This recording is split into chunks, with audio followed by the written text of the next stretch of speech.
भारत भाषा summer camp के छठे दिन पर भारत के इतिहास के बारे में हम थोड़ा बातचीत करेंगे।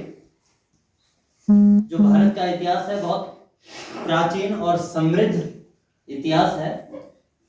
इसको 3 भागों में बांटा गया है। एक प्राचीन भारत है, उसके बाद मध्यकालीन भारत है और उसके बाद आधुनिक भारत है। प्राचीन भारत में सबसे पहले सिंधु घाटी की सभ्यता थी। 3300 से 1700 ईस्वी पूर्व तक की ये सभ्यता थी। इस सभ्यता के अंतर्गत जो सिंधु नदी है, उस नदी के किनारे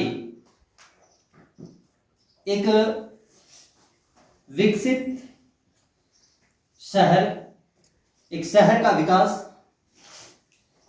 हुआ था। शहरी विकसित व्यवस्था उसमें पाई गई। दूसरा वैदिक काल है जो 1500 से 500 ईस्वी पूर्व तक रहा। जैसे इसका नाम वैदिक काल है, ऋग्वेद तथा अन्य जो वेद हैं उन वेदों से इस काल का संबंध है। तीसरा जो था महाजनपद काल, ये 600 से 300 ईस्वी पूर्व तक रहा। महाजनपद काल में भारत को 16 बड़े जनपदों के रूप में इसको बांटा गया था। यानी कि राज्य 16 राज्यों के रूप में समझ लो। महाजनपद का मतलब बड़े जनपद। और अंतिम प्राचीन भारत का जो अंतिम इतिहास मौर्य साम्राज्य का था, 322 से 185 ईस्वी पूर्व तक। इसमें एक प्रसिद्ध भारत के राजा चंद्रगुप्त मौर्य का आपने नाम सुना होगा। उनके नाम से टीवी में नाटक भी आते हैं, तो ये उनसे संबंधित है। बहुत बड़ा राज्य, उन्होंने अखंड भारत की कल्पना उनकी थी। बहुत बड़ा राज्य उनका था। तो चंद्रगुप्त मौर्य से संबंधित ये मौर्य साम्राज्य है। उसके बाद मध्यकालीन भारत में गुप्त साम्राज्य सबसे पहले 320 से 550 ईस्वी सन तक ये रहा। इसमें गुप्त वंश ने राज किया भारत पर, गुप्त वंश का शासन रहा। और इस काल को, गुप्त साम्राज्य को, भारत का स्वर्णिम युग भी कहा जाता है। क्यों कहा जाता है स्वर्णिम युग? क्योंकि इस काल में भारत में साहित्य के क्षेत्र में, कला के क्षेत्र में, प्रौद्योगिकी के क्षेत्र में बहुत विकास हुआ। इसलिए इसे भारत का स्वर्णिम युग भी कहा जाता है। उसके बाद गुलाम वंश 1206 से 1290 ईस्वी सन तक यह वंश, इस वंश ने, गुलाम वंश ने भारत पर राज किया। उसके बाद है मुगल साम्राज्य 1526 से 1857 ईस्वी सन तक मुगल साम्राज्य भारत में रहा। इसमें बहुत सारे मुगल शासक, अकबर जैसे, बाबर, अकबर जैसे राजा इसमें हुए। उसके बाद आधुनिक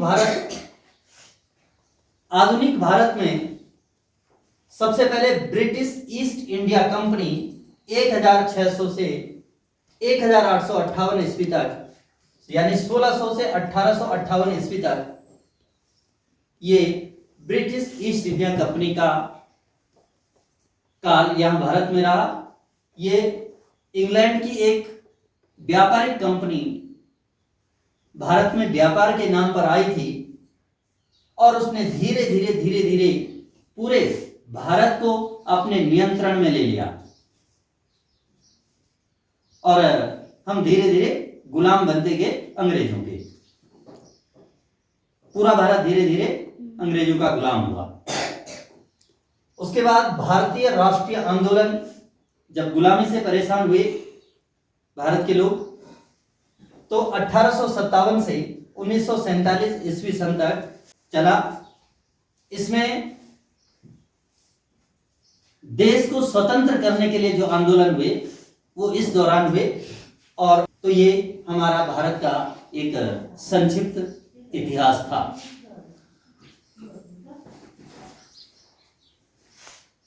इसके बाद भारत की कुछ प्रसिद्ध जो नदियां हैं वो कौन कौन सी हैं उनके बारे में जानेंगे। गंगा नदी जो विश्व की सबसे प्रसिद्ध नदी मानी जाती है, यमुना नदी, सिंधु नदी, इस सिंधु नदी के नाम से ही ये सिंधु घाटी की सभ्यता का विकास की बात हुई थी। सरस्वती नदी, ब्रह्मपुत्र नदी, नर्मदा नदी, गोदावरी नदी, कृष्णा नदी और कावेरी नदी। भारत के प्रसिद्ध पर्वत कौन कौन हैं? सबसे पहले हिमालय, ये तो विश्व प्रसिद्ध है। दुनिया का सबसे ऊंचा पर्वत यही है, हिमालय। दुनिया की सबसे ऊंची चोटी कौन सी है? हिमालय में कौन सी? हाँ ठीक बोल रहे हैं। हिमालय की कौन सी चोटी? उस चोटी का नाम, उसकी ऊंचाई भी आपको बता रखी है।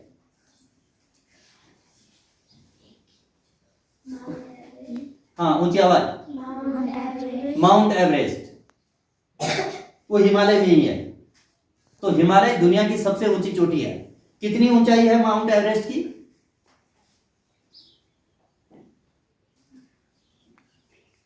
कितनी है? 8,848 मीटर। कितनी ऊंचाई है? 8,848 मीटर। हाँ, दुनिया की सबसे ऊंची चोटी हिमालय और भारत की सबसे लंबी पर्वत श्रृंखला हिमालय। अरावली पर्वत, विंध्य पर्वत, सतपुड़ा पर्वत, पूर्वी घाट पर्वत और पश्चिमी घाट पर्वत, ये कुछ भारत के प्रसिद्ध पर्वत हैं। और अब भारत की ऐतिहासिक जो इमारतें हैं उनमें सबसे पहला ताजमहल। ताजमहल का नाम आपने सुना होगा। कहाँ है ये? उत्तर प्रदेश के आगरा में। कहाँ है? उत्तर प्रदेश के आगरा में है। उसके बाद लाल किला। लाल किला जो है मुगल शासकों का प्रमुख केंद्र था। लाल किला दिल्ली में है। कहाँ है? दिल्ली में। उसके बाद कुतुब मीनार। कुतुब मीनार कहाँ है? ये भी दिल्ली में है। कुतुब मीनार कहाँ है? दिल्ली में। और अजंता और एलोरा की गुफाएं, ये महाराष्ट्र में है। इन गुफाओं के अंदर बहुत सारी कलाकृतियां बनाई गई है। ठीक है, तो भारत का इतिहास समझ गए हैं। भारत की प्रसिद्ध नदियों के नाम, प्रसिद्ध पर्वत और भारत की ऐतिहासिक इमारतें, ये आप समझ गए हैं।